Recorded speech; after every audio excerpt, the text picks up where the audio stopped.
Bienvenue pour notre 15e échange sur la vie avec Jésus. Alors, dans notre dernier échange, Papa Jean-Daniel, nous avons vu comment ouvrir notre esprit à Dieu par la prière et par la lecture de la Bible.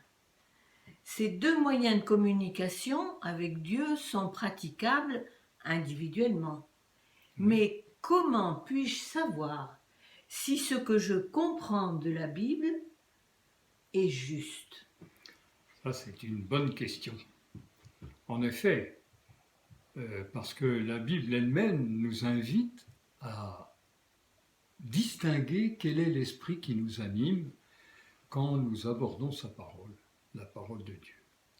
D'abord, tu peux confirmer ta compréhension de tel ou tel texte en cherchant toi-même dans ta Bible si cela correspond bien à l'ensemble du message biblique. Oh là là. Je rappelle que le message biblique d'ensemble, c'est l'amour de Dieu. Oui, mais ça me semble un travail long, difficile et qui demande de la patience. C'est vrai. Et de la connaissance aussi. Et toute seule, ça me paraît bien difficile à faire. Et ne puis-je pas me faire aider ? Bien sûr. Et la communauté des croyants en Jésus est là pour ça. Qu'est-ce qu'on désigne par communauté des croyants ? Eh bien, ce sont les églises dans leurs réunions. Ce sont les réunions peut-être aussi autour de la Bible. Dans les foyers. Dans des groupes. Et c'est aussi les groupes de prière. Des groupes de prière. Voilà. Donc ça, c'est parce que le Saint-Esprit parle non seulement à des personnes individuelles, mais il parle aussi à des membres de communautés réunies, des membres des croyants en lui réunis. Aussi dans l'assemblée, dans une telle assemblée, dans un tel groupe, il est possible de partager nos lectures des textes bibliques, afin de nous encourager mutuellement à les comprendre et à progresser dans la connaissance de Jésus. C'est vrai que le livre des Actes, au début, dans le chapitre 2, nous rapporte que les premiers disciples de Jésus se réunissaient chaque jour au temple d'un commun accord pour louer Dieu. Et ils persévéraient dans l'enseignement des apôtres, c'est-à-dire ce que les apôtres leur expliquaient de ce qui concernait Jésus dans les Écritures, comme Jésus l'avait fait lui-même sur le chemin d'Emmaüs, dont tu peux lire le récit dans Luc 24, au verset 13 à 35. Jésus a commencé à expliquer aux deux disciples sur la route tout ce qui le concernait dans les Écritures. Et les disciples, après la résurrection et l'ascension, ont continué la même chose entre eux et avec ceux qui les rejoignaient. Et ils priaient ensemble dans une communion fraternelle tout à fait nouvelle. Absolument. Oui, parce qu'ils invitaient Jésus qui avait demandé à ses disciples dans le jardin de Gethsémani. Ils imitaient Jésus. Parce qu'ils imitaient Jésus, oui. Bon, bien sûr. Mais alors, Jésus les avait appelés à veiller et à prier, notamment dans un temps dramatique pour lui, au jardin de Gethsémani, avant sa condamnation et sa crucifixion. Et Jésus leur demandait de prier pourquoi ? Afin de ne pas tomber eux-mêmes dans la tentation et de renier Jésus et de l'abandonner, ce qui s'est quand même bien passé au moment du procès de Jésus et de sa condamnation. Mais Jésus avait besoin du soutien de leur prière pour lui-même, pour affronter cette heure terrible. Mais malheureusement, ils ont dormi. Oui. Bon. La prière d'intercession en commun est d'un grand secours. L'intercession, ça veut dire qu'on prie les uns pour les autres. Car même si on ne voit pas d'exaucement, de réponse immédiatement, on est soutenu et entouré par l'affection des frères et sœurs. Et ça, c'est très important, et je peux vous dire qu'à l'occasion de mes diverses pathologies, je l'ai beaucoup apprécié. Oui. Et le texte des Actes continue en nous disant qu'en plus des prières et de la communion fraternelle qui les poussait à tout partager, même Oui. leurs biens, et Oui. ça on verra ce sujet plus tard, Oui. en plus donc des prières et de cette communion fraternelle, les disciples rompaient le pain dans les maisons où ils se réunissaient. Alors, qu'est-ce que ça signifie?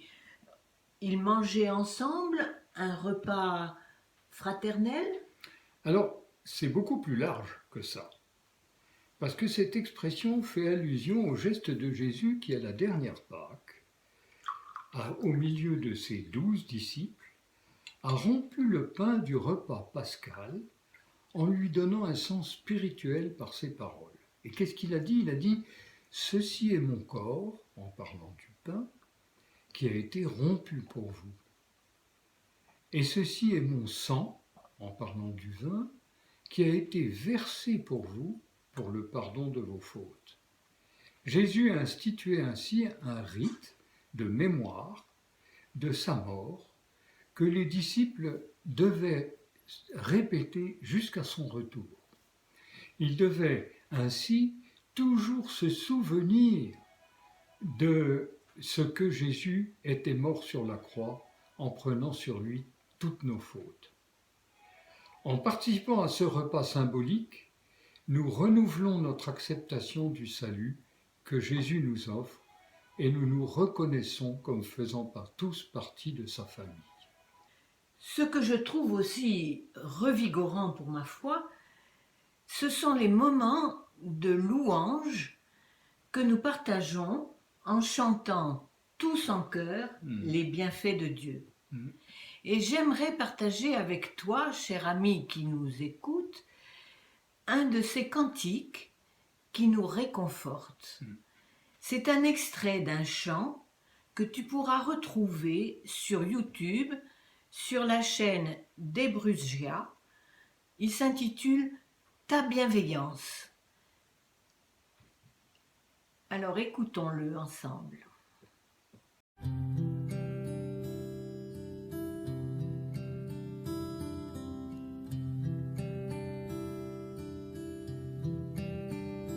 J'écouterai ce que dit Dieu,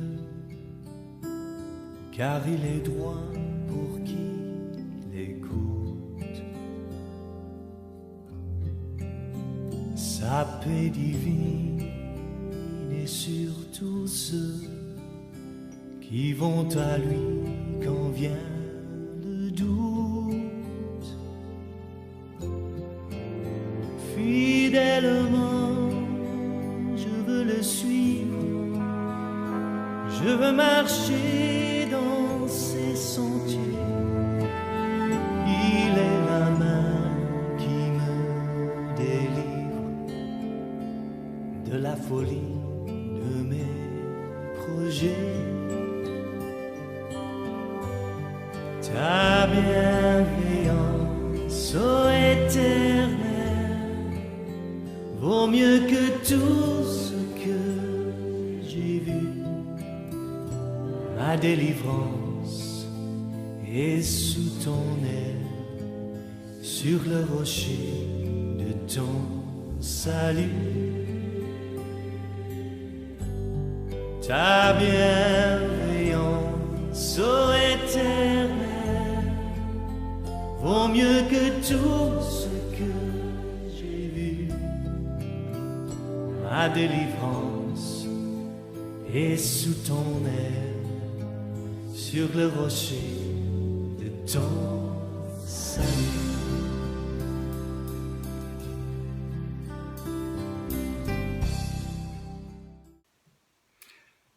Ce cantique est pour nous un grand stimulant de notre foi. Il exprime notre confiance dans l'Éternel et renouvelle en nous la certitude, l'assurance de sa présence auprès de nous et l'espérance de son retour. Ce n'est pas seulement notre vie spirituelle qui est fortifiée dans ces assemblées de disciples, mais c'est aussi notre vie sociale qui en est transformée. Mais c'est un sujet que nous verrons dans notre prochain échange. Eh bien, que le Seigneur te bénisse et te garde dans sa paix et la joie de lui appartenir. Au Au revoir, revoir. et à la prochaine fois si tu acceptes de nous rejoindre. À la prochaine fois.